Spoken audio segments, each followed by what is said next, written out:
I'm Chelsea Zaccato. And I'm Natalie Heacock. And this is Lumber Slingers. Each podcast, we will be bringing you relevant and useful industry information, including interviews with top lumber professionals and discussion of current events in the industry. Whether it be lumber grading, industry and market trends, or who's who in lumber, we hope to extend your current tally on industry knowledge.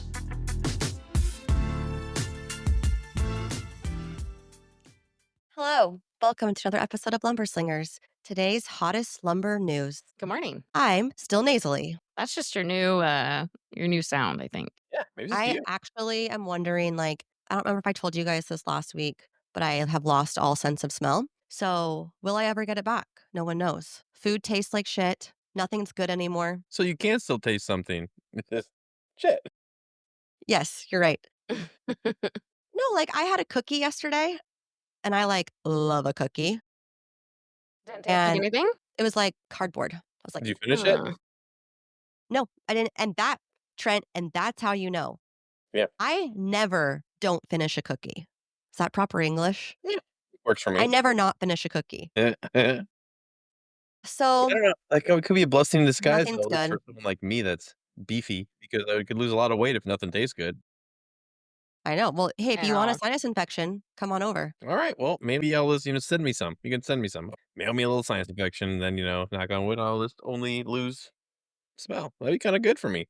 I have a good friend who just doesn't have a very good sense of taste. And he's always just said, food's not exciting to me. I just eat it because I have to. But he doesn't get that dopamine boost with food because he can't taste. That's depressing. That is really Isn't that depressing. sad? I can't imagine a life where you couldn't taste. It's got really Speaking sad. of dopamine, Chelsea and I are going to go on a dopamine detax, Trent. You want in? Well, wait, what does You can this do it entail, with though? us. I don't know yet. I'm still researching. Okay, let me know once you figure. It does require just pretty much putting your phone down and touching grass. And I'm we're fine going with to do that. that. I could do I'm that. addicted. I have to stop. It's getting worse. Well, it's now worse with AI. And now we have all multiple AI apps on our phones. And so you think you have social media addiction and then try adding AI to that. And everything that you run through AI, it's crazy. I was thinking of maybe just starting with Sundays. Maybe just not touching my phone on Sundays. Well, the weekends day are a probably. What about? Yeah. See, I think I at could look all? at it. Right. Just leaving it plugged in a room and touching grass, hanging out with my daughter For the whole day? for the whole day. Boy, I don't know if I could do I that. had a house phone at these points, so I could just be direct everything to my house phone. Then I wouldn't care at all. I have a house phone, Trent. What? And you're I talking have a house crap phone. about. Wait. So you're talking crap about me and my MP3 player, and you have a house phone? Really? Yeah. No, they're cool again. They're cool Really? again. Let me tell you how hard it was to get a house phone, Trent. They don't make house phones like they used to. They have gotten rid of all the lines. The phone lines are gone. Are you serious? I was like, I want a house phone with a telephone line. And they were like, What? no, you have to get it over Wi-Fi. I was like, I don't want it over Wi-Fi. I want a telephone wire. And they were like, no, we don't make that anymore. So you have a really? So is yours over Wi-Fi then? So I basically, no, mine is over cell phone towers. So I didn't do Wi-Fi because I was like, if the power goes out, the phone goes out. Exactly. So mine is over 3G towers. So it's like a cell phone plugged into the wall. Interesting. It's plugged into the wall, and then there's a device in my office, and the device speaks to the towers. I And still- let me tell you, it's very shitty. It doesn't sound good. It's not a good phone. I still think that's And a good part of me. it's $7 a month. See, that kind of blows my mind. You can't get an old school line. We still have them in our house because my house is built in the 70s. I don't know if they're. It has to be active still, right? Yeah, because I don't know. My dad has a home phone line, I think, still. Yeah. I think if you have it, they aren't they're not getting rid of it, but you can't get a new one. That's Can't get, it. You're done. if it's not wired for it type of a thing, you're kind of hosed, basically. Huh. That's sad because, like you said, with an old school phone line, if the power's out, would that still work then, right? When the phone lines work? I think so. Yeah, I think they Because work. they're battery. Yeah. Anyways, we're taking the iPads away from our sons this summer. They're not going to have some iPads over the summer, Yes. and they're already panicking. Remember last summer, though, it went really well. Mhm. I feel like your kids forgot that they even had iPads and they were out front riding their bicycles and just having the best time. Yeah, it's probably it's hurt at 2 days of hell, and then you can get Yeah. past those 2 days. Well, I should just detox with them. Oh, that's a Oh. good idea. I like it. But it's I mean, once you have the option to go outside and do those things and you get into that kind of a habit, to your point, it becomes easier.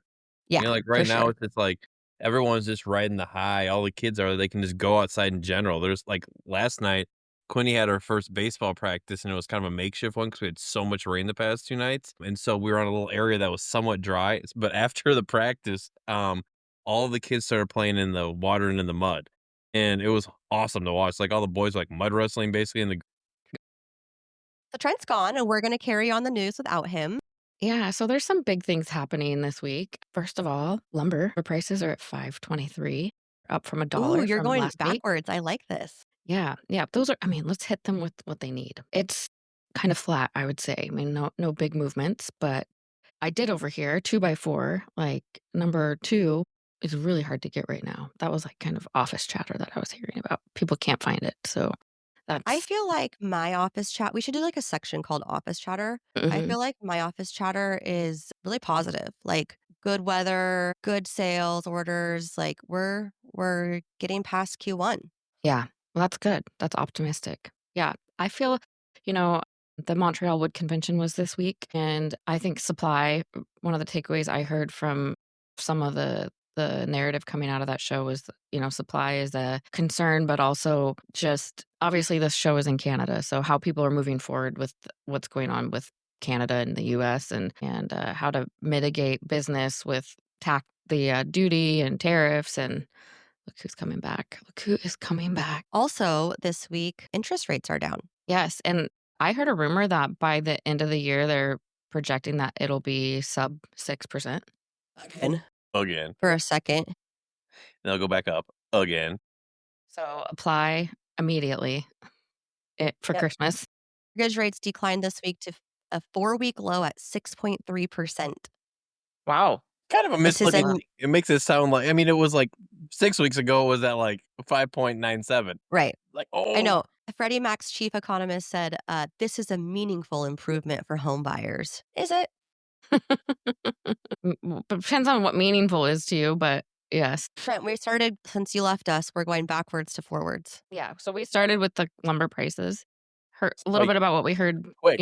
through the grapevine with Montreal Wood Convention. I don't know if you've heard anything from anybody that you've talked to about how that went, but I also heard it was, like, huge this year, and they had a lot of attendees, and there's just, I think, a lot of excitement around that show, so Good. something to put on your radar for the future. I went a couple years ago. I mean, actually, it's more than a couple years, probably like almost, oh my gosh, it was probably like 8 years ago at this point in time. And it was cool. I liked how they had the little NOLA regional in there at the same time. Mhm. I thought that was a fun little combo event there. And I hadn't been to Quebec for many, many moons. Yeah, Got some poutine. I like the combos. Combo events are good. Yes, yeah, exactly. More bang for your a buck. good use of time. And Quebec's not that What far from here. what's going on with applications, mortgage applications? Well, they increased by 1.8%. Okay. A week earlier. Nothing major. No, I mean, yeah. And I mean, for a week, we were doing double digit up and down, which is kind of interesting. Now it's just, Yeah, yeah, it's just, again, going back to like the mortgage rates, it's kind of like holding pattern. It seems like a lot of people are like, man, I don't really know what I want to do. I'm not really sure yeah, what I want to do here, bud. yeah. Alright, okay, so we touched the market. We touched Wait, it nicely. it- Now, what's going on in the industry? fucking-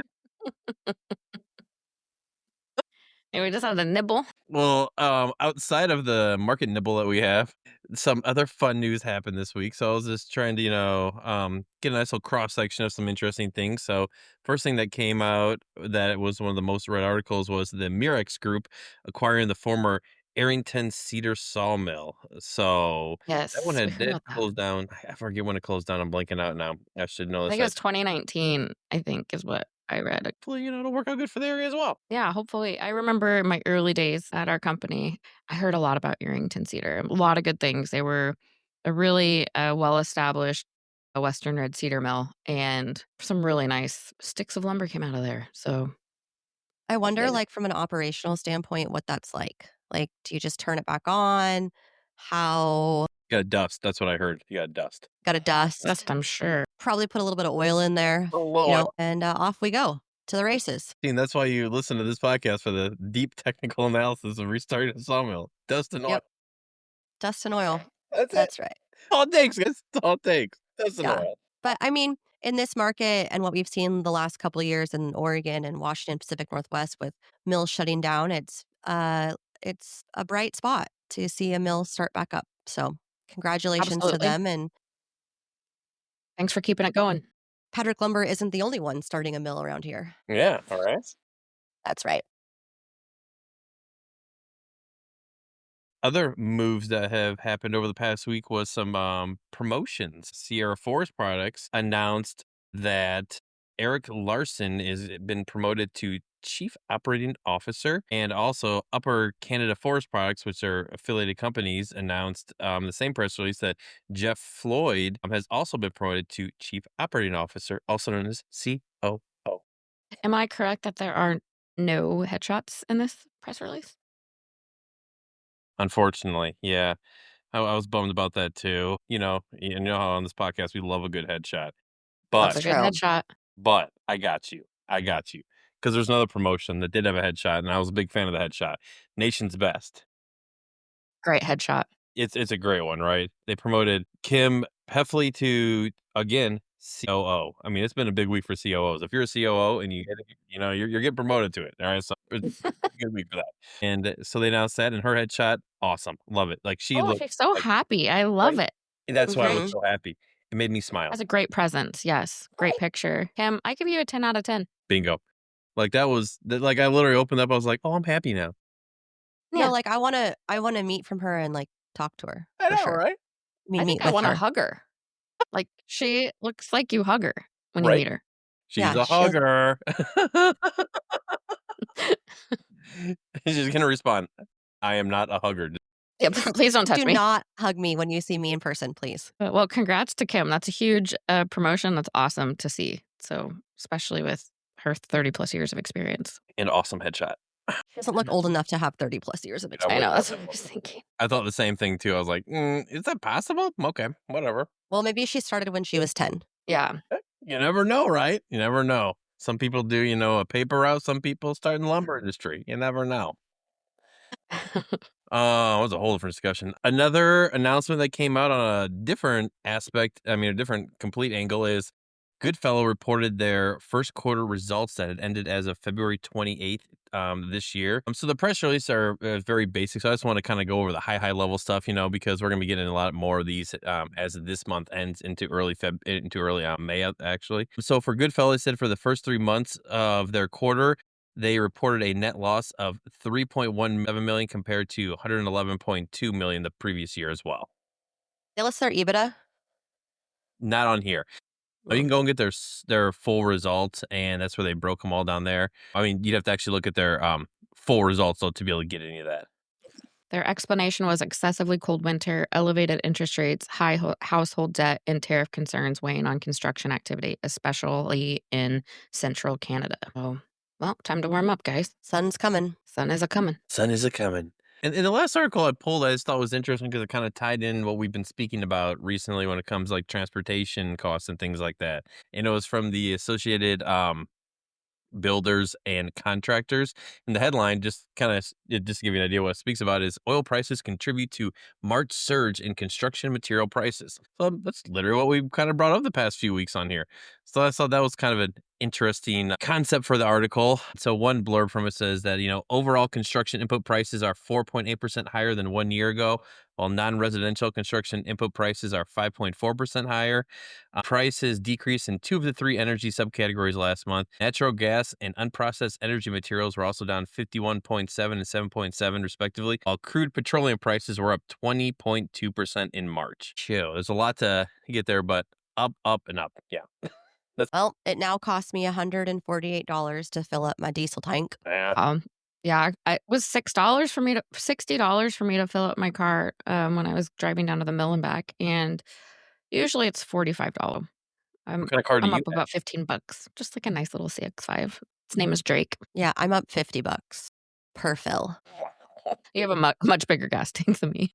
I just got my 2017 Toyota Camry, reliable. Yeah, there we go. Let me Toyota Camry, can't beat that. And it's only going up by like $5 or $10 because it's Camry. Yeah, Camry love. Yeah. Camry love. Team Camry. I want to get a Tesla, but I'm not going to do it. I don't think. I don't know. We'll see. My biggest problem, Okay, like, it doesn't sound very I just worry about It's not very reassuring. Are you test driving one this weekend? Yeah. I love I that. just actually I took my son to school this morning before we hopped on, and we came upon a car wreck. We were like the second ones there, and it was a smashed Tesla. I didn't like roll my window down like, everyone okay? Were you in self-drive mode? Just curious. Good job for not doing that. I'm proud of you. I actually made my son Henry get out of the car and clear a path for me because there was debris all over the road. After making My god. sure everything was okay. There were Sure. kids. The kids were okay. They were Probably out. should've They had led their with that backpacks one. on. I was actually gonna offer. I was gonna be like, "Do you want me to take your kids to school?" Because I'm like headed to the school anyways. But then I was like, "That's probably awkward. She doesn't know me. I'm just like some random lady driving by." What, like, was it just somebody, like, at a stop sign at in a neighborhood street or No, it was like a busy country road. my gosh, that's terrible. Yeah, and it looks like she like ran into a bush tree, like a tree, but not like a head-on tree situation. She Mhm. was also wearing scrubs, so she was a nurse. She's probably Oh my trying to get her kids god. to school. Poor That's thing. what I deduced from the situation from my car. I never got out. Oh my god. Hope everybody's alright. I heard Teslas just put themselves back together, like, once they get crashed. I Yeah, just It's like press a little button, back they go. that's fun.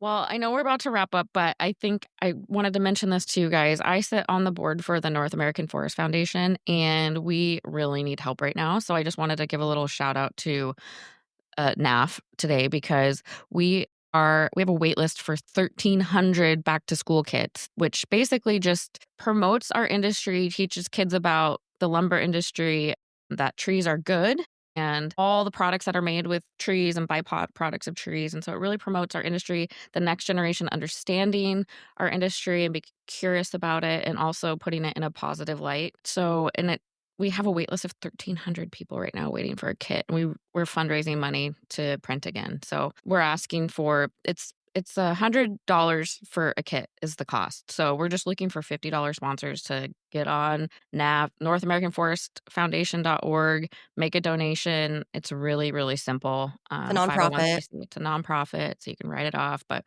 we need some partners in the industry to help us with this message, or the foundation can't continue unless we can get our message out. So I just wanted to drop that really quick. We're kind of we're at a point where we really need some help. So check out NorthAmericanForestFoundation.org. Allison DeFord is the director. She's amazing. She would be proud and happy to hop on the phone with anybody if they had more questions. The website has a lot of information. So just wanted to drop that in there before we get off today. When you say 1,300 kids, that means like 1,300 classrooms. So that's like exponential, Mhm. correct? Exponential. Yes. So we had a lot of kits when got on the board and we were only sending out one or two a year. We built this demand and we ran out of kits and it's these kits are $144 to make. So we got we built the demand and now we need to reprint and unfortunately, we don't have the funds to do so right now. So any amount will help. And that's 1,300 schools that could be learning about the truth about trees and our industry and opening eyes. I think, Natalie, your kids hadn't had a school kit, right? We No, but wanted to I've make seen that the happen. kids. Yeah, Yeah. they're very nice. Yeah. So My da reach out to me if you have any questions. What's that? my daughter's school's on the waiting list for that too. Okay. Please help Trent, Trent Trent, maybe School. if you donate $144, can you like skip the list? Can you get like first in line? Yeah, I mean, they're all gonna get printed at the same time. So, I mean, that's the sad part is Mm. people have donated and they're waiting for these kits, and so, it's so expensive to get them printed. It's a really great kit, but Mhm. What we'll was get the there. website again? NorthAmericanForestFoundation.org. I'm gonna go donate right now, Oh my gosh, Natalie, thank you. personally. Oh, I love it. I love to see it.